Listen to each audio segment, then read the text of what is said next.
അപ്പം സരിതയിൽ തുടങ്ങി മേതിൽ ദേവിക പുറത്തിതുവരെ ഒന്നും പറഞ്ഞിട്ടില്ല. പക്ഷേ എങ്കിലും നമുക്ക് ഏതാണ്ടൊക്കെ ഊഹിക്കാവുന്നതാണല്ലോ എന്തുകൊണ്ടായിരിക്കാം എന്നുള്ളത്. EMSന്റെയും AKGയുടെയും ഒക്കെ CPMന്റെ പാർട്ടി കൊടി ശ്രീ മുകേഷിന്റെ ഒളിസേവകൾ മറയ്ക്കാനുള്ള ഒരു കേട്ടനായിട്ട് അധപ്പതിച്ചു എന്നുള്ളത് ഒന്ന്. ഗണേഷ് കുമാർ പറഞ്ഞല്ലോ ഇത്രയും ആളുകൾക്ക് ഒരു മാസം 5000 രൂപ വെച്ച് കൈനീട്ടം കൊണ്ട് ശ്രീ ഇടവേള ബാബുവും ശ്രീ മുകേഷും അടക്കമുള്ളവർ അമ്മയുടെ മെമ്പർഷിപ്പിന്റെ പേരിൽ പോലും എക്സ്പ്ലോയിറ്റേഷൻ നടത്തിയെന്ന് പുറത്തു വരുമ്പോൾ അങ്ങനെ നിങ്ങൾ OTT ഒന്നും പരിശോധിക്കണം. നിങ്ങൾ തിയേറ്ററിലുള്ള ആളുകളുടെ പാർട്ടിസിപ്പേഷൻ എത്രയുണ്ടെന്നൊന്ന് പരിശോധിക്കണം. ഒരുപക്ഷെ ഞാൻ വിചാരിക്കുന്നു അതിനേക്കാളും അധികം. കാരണം നമ്മുടെ മുമ്പിലുള്ള വിഗ്രഹങ്ങൾ ഇങ്ങനെ വീണു ഉടഞ്ഞുകൊണ്ടിരിക്കുകയാണ്. സംവിധായകൻ ഹരിഹരനെ കുറിച്ച് നമ്മൾ പ്രതീക്ഷിക്കുന്നുണ്ട്. ഇപ്പൊ അദ്ദേഹത്തിന് എനിക്ക് തോന്നുന്നു മക്കളും കല്യാണമൊക്കെ കഴിഞ്ഞ് കൊച്ചുമക്കളൊക്കെ ആയിട്ടുണ്ട്. ഈ അപ്പൂപ്പന്മാരെ എങ്ങനെ കൊച്ചുമക്കളുടെ മുഖത്ത് നോക്കുന്ന എനിക്ക് ഇതിനകത്തുള്ള ഏറ്റവും വലിയ വിരോധാഭാസം സരിത വളരെ നേരത്തെ ഡിസ്ക്ലോസ് ചെയ്ത കാര്യങ്ങൾ പൊതുമണ്ഡലത്തിൽ നിൽക്കുമ്പോഴാണ് അദ്ദേഹത്തിന് MLA ആയി മത്സരിക്കാൻ സീറ്റ് CPM കൊടുക്കുന്നത്, രണ്ടാമത് കൊടുക്കുന്നത്, മൂന്നാമത് പാർലമെന്റ് സ്ഥാനാർത്ഥിയാക്കുന്നത്.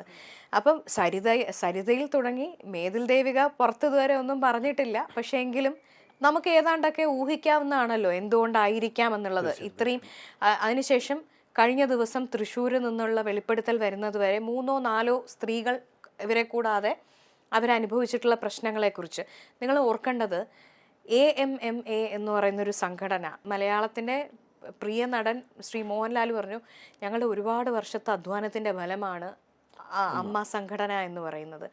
പക്ഷേ എന്തിനാണ് അമ്മ സംഘടന രൂപീകരിച്ചത് എന്ന് നമുക്ക് തിരിച്ചു ചോദിക്കാം. കാരണം അമ്മയുടെ മെമ്പർഷിപ്പിന്റെ പേരിൽ പോലും എക്സ്പ്ലോയിറ്റേഷൻ നടന്നിട്ടുണ്ട് എന്നാണ് കാര്യങ്ങൾ. ശ്രീ ഇടവേള ബാബുവും ശ്രീ മുകേഷും അടക്കമുള്ളവർ അമ്മയുടെ മെമ്പർഷിപ്പിന്റെ പേരിൽ പോലും എക്സ്പ്ലോയിറ്റേഷൻ നടത്തി എന്ന് പുറത്തു വരുമ്പോൾ എന്തിനാണ് ഈ അമ്മ രൂപീകരിച്ചതെന്ന് പറയുന്ന ഒരു ക്വസ്റ്റ്യൻ ഉണ്ട്. അപ്പം നിങ്ങൾ ചോദിക്കും ഗണേഷ് കുമാർ പറഞ്ഞല്ലോ ഇത്രയും ആളുകൾക്ക് ഒരു മാസം 5000 രൂപ വെച്ച് കൈനീട്ടം കൊടുക്കുന്നു. പക്ഷേ ഒരു ഭാഗത്ത് സ്ത്രീകളെ ചൂഷണം ചെയ്ത് മെമ്പർഷിപ്പിന്റെ പേരിൽ പോലും ചൂഷണം ചെയ്യുകയും അതിനെ ന്യായീകരിക്കാനോ അല്ലെങ്കിൽ ബാലൻസ് ചെയ്യാനോ ഒരു കൈനീട്ടത്തിന്റെ ചരടിൽ കൊണ്ട് അല്ലെങ്കിൽ വള്ളിയിൽ കൊണ്ട് അതിനെ കെട്ടുകയും ചെയ്യുന്നതിനെ നമുക്ക് ന്യായീകരിക്കാൻ പറ്റില്ല. അവിടെയാണ് അതിൻ്റെ പ്രശ്നമുള്ളത്. അപ്പോൾ ഈ മുകേഷിനെതിരെ ഇത്രയും ആരോപണങ്ങൾ വന്നതിന് ശേഷവും സർക്കാർ ശ്രീ മുകേഷിനെ പ്രൊട്ടക്റ്റ് ചെയ്യുന്നു. തെളിയിക്കാൻ പറ്റില്ല എന്നൊരു ധൈര്യമാണോ സർക്കാരിന്? ഇതിനകത്തുള്ള ഏറ്റവും വലിയൊരു വസ്തുത എന്ന് പറയുന്നത് പല ഇൻസിഡൻസും നടന്നിരിക്കുന്നത് 10 വർഷമോ 15 വർഷമോ മുമ്പാണ്. അതാണോ ഇതിന്റെ ധൈര്യം? ഒരു പരിധിവരെ അതായിരിക്കാം, ഒരു പരിധിവരെ അതായിരിക്കാം. 2, ഒരു MLA, ഒരു ഭരണപക്ഷത്തിന്റെ MLAയുടെ സീറ്റിലിരിക്കുന്ന ഒരാൾക്ക് ഒരുപാട് മാനിപ്പുലേഷൻസ് നടത്താൻ സാധിക്കും. പ്രത്യേകിച്ച് ആഭ്യന്തര വകുപ്പ് കൈകാര്യം ചെയ്യുന്ന സഖാവ് പിണറായി വിജയന്റെ ഒരു മാനസപുത്രനെ പോലെ അദ്ദേഹം ഇപ്പം അങ്ങനെയാണല്ലോ നമ്മൾ വിലയിരുത്തേണ്ടത്. ഇത്രയും തോന്നിവാസം കാണിച്ച ഒരു ആഭാസനെ സംരക്ഷിക്കുന്നുവെങ്കിൽ he is very dear and near to the CM who is the ആഭ്യന്തരമന്ത്രി. അപ്പോൾ മാനിപ്പുലേഷൻസ് കുറച്ചുകൂടി ഈസി ആകുമെന്നുള്ളതാണ് നമുക്ക് മനസ്സിലായി. എന്തുകൊണ്ടാണ് സർക്കാർ ഇൻഫർമേഷൻ കമ്മീഷൻ പറഞ്ഞതിലും അധികം പേജുകൾ സപ്രസ് ചെയ്ത് വെച്ചത്? അവിടെയും ക്വസ്റ്റ്യനില്ലേ? ഇൻഫർമേഷൻ കമ്മീഷൻ പറഞ്ഞതിലും അധികം പേജുകൾ ഇപ്പോഴും, കാരണം ആ പേജുകളിലായിരിക്കാം ഒരുപക്ഷെ ഈ പ്രമുഖരായിട്ടുള്ള പവർ ഗ്രൂപ്പ് എന്ന് പറയുന്ന ആൾക്കാരുടെ പേരുകൾ ഉൾപ്പെട്ടിട്ടുള്ളത്. EMSന്റെയും AKGയുടെയും ഒക്കെ CPMന്റെ പാർട്ടി കൊടി, അരിവാൾ ചുറ്റിക നക്ഷത്രം പേറുന്ന ആ ചുമന്ന കൊടി ശ്രീ മുകേഷിന്റെ ഒളിസേവകൾ മറയ്ക്കാനുള്ള ഒരു കേട്ടനായിട്ട് അധപ്പതിച്ചു എന്നുള്ളത് ഒന്ന്. 2, അരിവാൾ ചുറ്റിക നക്ഷത്രം ഒരു അദ്ദേഹത്തിൻ്റെ തോന്നിവാസങ്ങൾക്ക് പ്രതിരോധമായിട്ടുള്ള ഒരു പരിചയമായിട്ട് മാറി എന്നുള്ള ആ രീതിയിലേക്കാണ് CPM ഇപ്പോൾ സ്റ്റൂപ്പ് ചെയ്തിരിക്കുന്നത്. ജനങ്ങൾ മൊത്തം ഇത് കാണുന്നുണ്ട്. ഇവരുടെ ഈ നിലപാടുകൾ ജനങ്ങൾക്ക് നല്ല അമർഷമുണ്ട് അല്ലേ? ഞാൻ എൻ്റെ ഒരു അനുഭവം നിങ്ങളോട് ഞാൻ പങ്കുവയ്ക്കാം. ഞാൻ പഠിച്ചത് ഇവിടെ ട്രിവാൻഡ്രത്തെ കാർമൽ സ്കൂളിലാണ്. അപ്പോൾ കഴിഞ്ഞ ദിവസം നമ്മൾ ഇതിനു മുമ്പും പല വിഷയങ്ങളെക്കുറിച്ചും പ്രതികരിക്കുകയും അഭിപ്രായം പറയുകയും ചാനലിൽ ചർച്ചയ്ക്ക് വരികയും ഒക്കെ ചെയ്തിട്ടുണ്ട്. പക്ഷേ കഴിഞ്ഞ ദിവസം ഞാൻ ഒട്ടും പ്രതീക്ഷിക്കാതെ എൻ്റെ ഒരു സുഹൃത്ത്, അതൊരു കാർമൽ ഗേൾസ് സ്കൂളാണ്, അപ്പോൾ ഗേൾസ് മാത്രമുള്ള ഒരു വാട്സപ്പ് ഗ്രൂപ്പാണ്. അതിൽ കണ്ണൂരുള്ള എൻ്റെ ഒരു സുഹൃത്ത്, ഒരു ഡോക്ടറായിട്ടുള്ളൊരു സുഹൃത്താണ്. പുള്ളിക്കാരി ഒരു ട്രോള് ഷെയർ ചെയ്തിട്ട് അതിനകത്ത് വീണ തംസപ്പൊക്കെ ഇട്ടിട്ട് അപ്പം ഞാൻ പെട്ടെന്ന് സർപ്രൈസ്ഡ് ആയിപ്പോയി. അപ്പം അതിൻ്റെ പുറകെ അതിനകത്തുള്ള എത്രയോ പെൺകുട്ടികൾ, എത്രയോ, അതായത് ഈ ഒരു 30-35 ഏജ് ഗ്രൂപ്പിലുള്ള എത്രയോ പെൺകുട്ടികൾ വന്ന് ശക്തമായ നിലപാടെടുക്കണം എന്നുള്ള അവരുടെ അഭിപ്രായങ്ങൾ രേഖപ്പെടുത്തുകയാണ്. അപ്പം ഞാൻ അതിനകത്ത് കണ്ടൊരു കാര്യം, ഞാൻ ഇതിനു മുമ്പ് ഇലക്ഷന് മത്സരിച്ചിട്ടുണ്ട്. പല വിഷയങ്ങളെക്കുറിച്ച് ഇലക്ഷൻ സമയത്തുള്ള ചർച്ചകൾ എനിക്ക് സ്വാഭാവികമായിട്ട് ഒബ്സർവ് ചെയ്യാൻ പറ്റിയിട്ടില്ല, അന്നത്തെ തിരക്കുമുണ്ട്. അതിനുശേഷം ഒരുപാട് വിഷയങ്ങളിൽ നമ്മൾ അഭിപ്രായം പറഞ്ഞു. പക്ഷേ ഈ വിഷയം, സ്പെസിഫിക്കലി ഈ വിഷയം വളരെ ഗൗരവമായിട്ട് കേരളത്തിലെ പെൺകുട്ടികൾ കാണുന്നു, അതിൽ പ്രതികരിക്കുന്നു എന്നുള്ളതിൻ്റെ ഏറ്റവും ഫൈനസ്റ്റ് റിഫ്ലക്ഷനാണ് ആ ഗ്രൂപ്പിൽ വന്നിട്ടുള്ള ആ കമൻറ്റ്. കുട്ടികൾക്ക് ഇപ്പോൾ സിനിമാ മേഖല എന്ന് പേടിയായിരിക്കും അല്ലേ? പെൺകുട്ടികൾ പ്രത്യേകിച്ച് വരാനായിട്ട് ധൈര്യക്കുറവുണ്ടോ? സ്വാഭാവികം. ഇപ്പം ഇപ്പോഴത്തെ തിയേറ്റർ കളക്ഷൻ എങ്ങനെയാണ് അതിൻ്റെ ഒരു പോക്ക്, ഇപ്പോഴത്തെ OTT ഹിറ്റുകൾ എത്രത്തോളമാണ് വരുന്നത്, നമ്മൾ ഇതൊക്കെ പഠിക്കേണ്ടി വരും. കാരണം ചാനലിലെ ഹേമ കമ്മിറ്റിയുമായിട്ട് ബന്ധപ്പെട്ടിട്ടുള്ള ഡിസ്കഷൻസാണ് ആളുകൾ കാണുന്നത്. കാരണം നമ്മൾ വലിയ ധാർമ്മിക രോഷം പൂണ്ട് അഭിനയിക്കുന്ന കമ്മീഷണർ കഥാപാത്രങ്ങൾക്ക് കൈയടിച്ചിട്ടുള്ളവരാണ്. ഒരുപാട് നല്ല നീതിയുക്തമായിട്ടുള്ള ഹീറോ പരിവേഷത്തിൽ വരുന്ന മോഹൻലാലിനും മമ്മൂട്ടിക്കും ജയറാമിനും സുരേഷ് ഗോപിക്കും ഒക്കെ കൈയടിച്ചിട്ടുള്ള മലയാളികൾ ഇപ്പോൾ ഇവരുടെ പ്രതികരണങ്ങൾ എന്താണ്, അല്ലെങ്കിൽ ഇവരിൽ ആരൊക്കെയാണ് ഇതിനകത്ത് ഇൻവോൾവ് ആയിട്ടുള്ളത് എന്നറിയാൻ ചാനലുകൾ ട്യൂൺ ചെയ്ത് അവിടെ ഇരിക്കുകയാണ്. അതുകൊണ്ടാണ് ഞാൻ നിങ്ങൾ OTT ഹിറ്റൊന്നും പരിശോധിക്കണം, നിങ്ങൾ തിയേറ്ററിലുള്ള ആളുകളുടെ പാർട്ടിസിപ്പേഷൻ എത്രയുണ്ടെന്നൊന്ന് പരിശോധിക്കണം. ഒരുപക്ഷെ ഞാൻ വിചാരിക്കുന്നു അതിനേക്കാളും അധികം. കാരണം നമ്മുടെ മുമ്പിലുള്ള വിഗ്രഹങ്ങൾ ഇങ്ങനെ വീണു ഉടഞ്ഞുകൊണ്ടിരിക്കുകയാണ്. ഇപ്പോൾ ചില സമയങ്ങളിൽ നമ്മൾ പറയും സൈലൻസ് വലിയ ക്രൈമാണ്. കാരണം when you see something wrong is going on അല്ലെങ്കിൽ happening, if you don't raise your voice, നിങ്ങൾ അതിന് കൂട്ടുനിൽക്കുന്ന ആൾക്കാരായിട്ട് മാറുകയാണ്. അതാണ് അമ്മയിൽ സംഭവിക്കുന്നത്. ചിലപ്പോൾ മമ്മൂട്ടിയോ മോഹൻലാലോ ഒന്നും ഇൻവോൾവ് ആവണം എന്നില്ല ഡയറക്റ്റ്ലി, പക്ഷേ അവരുടെ സൈലൻസ് പോലും വലിയൊരു ഒഫൻസാണ്. സൈലൻസ് ഒഫൻസാണ്. നമ്മൾ പ്രതികരിക്കേണ്ട സമയത്ത് തീർച്ചയായിട്ടും അതിനകത്തൊരു ലീഗൽ ഒബ്ലിഗേഷൻ അല്ല, അതിനു മുകളിലുള്ള മോറൽ ഒബ്ലിഗേഷൻ ഉണ്ട്. ഇപ്പം ശ്രീ മോഹൻലാലോ മമ്മൂട്ടിയോ സുരേഷ് ഗോപിയോ ഏതെങ്കിലും ഒരു അതിക്രമത്തിനെതിരെ പ്രതികരിച്ചില്ലെങ്കിൽ നിയമം വന്ന് നീ എന്താ പ്രതികരിക്കാത്തതെന്ന് ചോദിക്കില്ല, അവർക്കെതിരെ കേസെടുക്കത്തുമില്ല. പക്ഷേ ഒരു മോറൽ ഒബ്ലിഗേഷൻ്റെ ആസ്പെക്റ്റ് അവിടെയുണ്ട്. ആ ലീഗൽ ഒബ്ലിഗേഷന് മുകളിലാണ് ചിലപ്പോൾ നമ്മുടെ മൊറാലിറ്റി അല്ലെങ്കിൽ മോറൽ ഒബ്ലിഗേഷൻ എന്നുള്ളതാണ് എനിക്ക് ഓർമ്മിപ്പിക്കാനുള്ളത്. ഇപ്പോൾ സിനിമാ മേഖലയിൽ മാത്രമല്ല ഈ സ്ത്രീകൾക്കെതിരെയുള്ള ചൂഷണം മറ്റ് പല സ്ഥലങ്ങളിലുണ്ട്, പല ഇടങ്ങളിലുമുണ്ട്. ഇത് കാലാകാലങ്ങളിൽ നമ്മെ ഭരിച്ചോ അല്ലെങ്കിൽ ഭരണകർത്താക്കളുടെ ഒരു വീഴ്ചയായിട്ട് കാണുന്നുണ്ടോ? ഞാനൊരു കാര്യം പറയട്ടെ. ഇപ്പം പല ആളുകളും, ഇപ്പം എൻ്റെ ഓർമ്മ ശരിയാണെങ്കിൽ ശ്രീ മോഹൻലാൽ അടക്കമുള്ളവർ വേദിയിൽ വന്ന് പറഞ്ഞത് ഇതുപോലുള്ള പ്രശ്നങ്ങൾ എല്ലാ മേഖലകളിലും നടക്കുന്നുണ്ടല്ലോ, സിനിമയിൽ അത് മാത്രമാണ് ചർച്ചയാവുന്നത്. But my point is how can you generalise something with something else? കാരണം എല്ലാ മേഖലയിലും ചൂഷണങ്ങൾ ഉണ്ടായിരിക്കാം.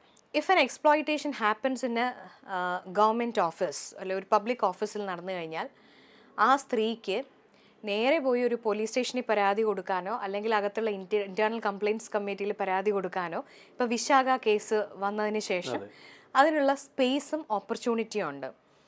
Beat in a government office or A private office നമുക്ക് അതിനുള്ള ഫെസിലിറ്റി ഉണ്ട്. എന്തുകൊണ്ടാണ്? These are organised sectors.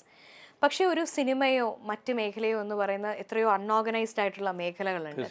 അവിടെയാണ് ഏറ്റവും ചൂഷണം ചെയ്യപ്പെടുന്നവരുടെ പ്രശ്നം. കാരണം they cannot raise their voice. അവിടെ ഒരു ഇന്റേണൽ കംപ്ലയിൻറ്റ്സ് കമ്മിറ്റി ഉണ്ടാവണം എന്നില്ല.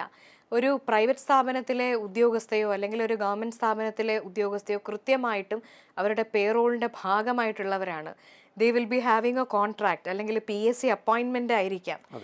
പെട്ടെന്ന് അവരെ ആ സ്ഥാനത്ത് നിന്ന് ഇറക്കി വിടുക എന്ന് പറയുന്നത് എളുപ്പമല്ല, പരാതി പറഞ്ഞു. പക്ഷേ സിനിമയിലോ സീരിയലിലോ ആണ് എങ്കിൽ നിങ്ങളൊന്ന് ആലോചിച്ച് നോക്കിയേ, ഞാനൊരു പരാതി പറയുകയാണ്, ഇന്ന ആളെ എന്നോട് ഇങ്ങനെ ബിഹേവ് ചെയ്തു.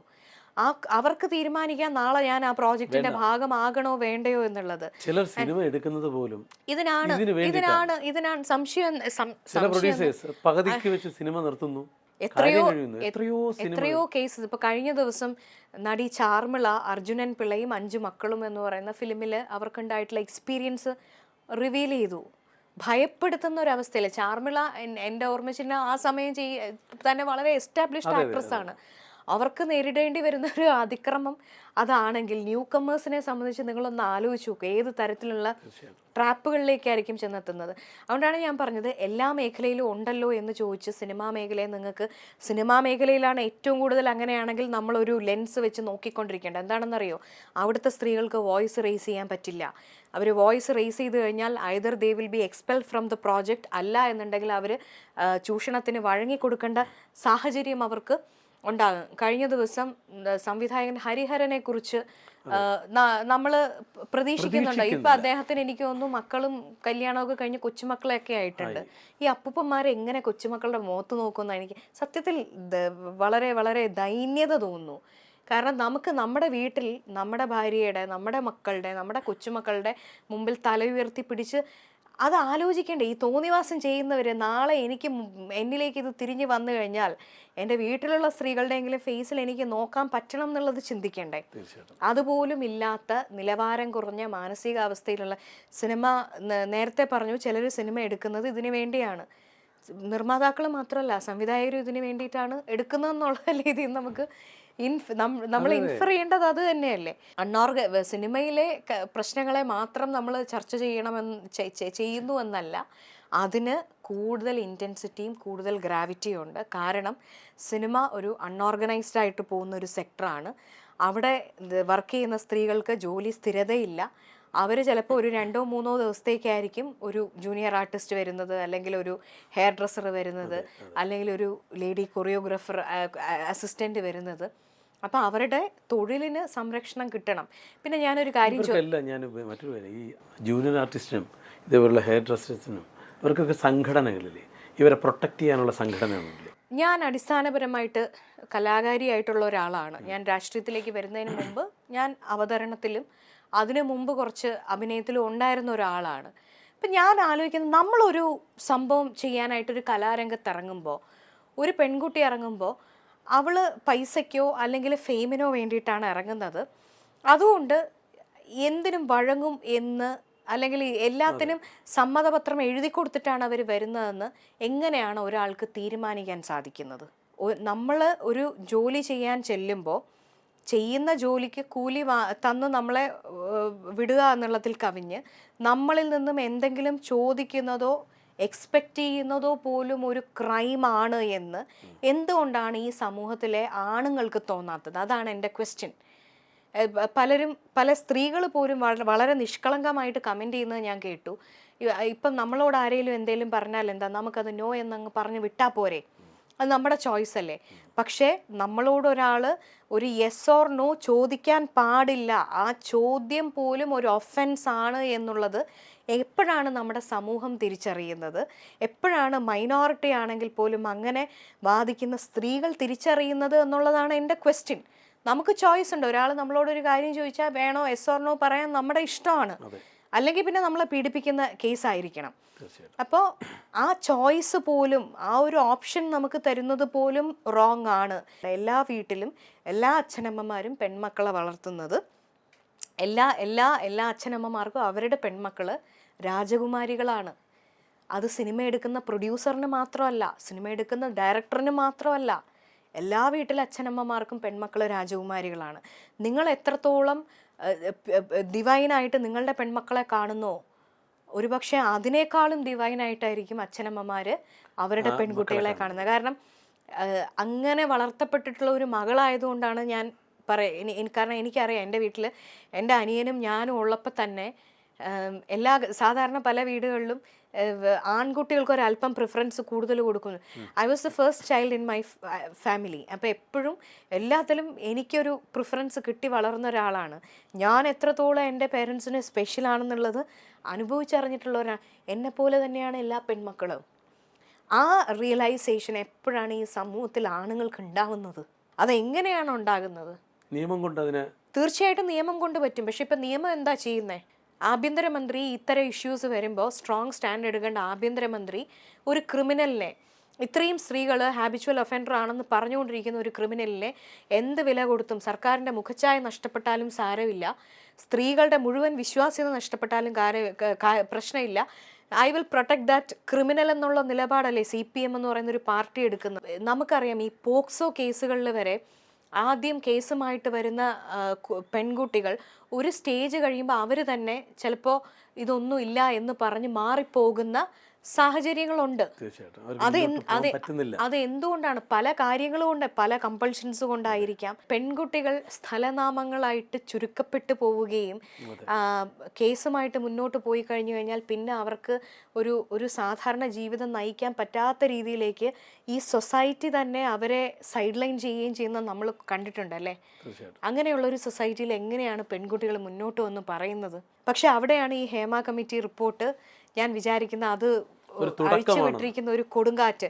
അതിന് നമ്മൾ അപ്രീഷിയേറ്റ് ചെയ്യേണ്ടത് WCC ആണ്. കാരണം നമ്മളെ ആരെങ്കിലും ചൂഷണം ചെയ്തു കഴിഞ്ഞാൽ അത് നമ്മുടെ തെറ്റല്ല, അയാളാണ് അതിനകത്തുള്ള തെറ്റുകാരൻ എന്ന് ഉറച്ച് വിളിച്ച് പറയാൻ കുറേ പെണ്ണുങ്ങൾ ഇറങ്ങി തിരിച്ചെടുത്താണ് ആ ഒരു മൂവ്മെൻറ്റ് തുടങ്ങുന്നത്. ആൻഡ് നമ്മൾ ഡെഫിനറ്റ്ലി ആ ഒരു സ്ത്രീകളുടെ കൂട്ടായ്മ അപ്രീഷിയേറ്റ് ചെയ്യണം. കാരണം അവർ അഴിച്ചു വിട്ടിരിക്കുന്ന ഒരു വലിയ കൊടുങ്കാറ്റിൻ്റെ തുടക്കമാണെന്ന് ഞാൻ ഉറച്ചു വിശ്വസിക്കുന്നു.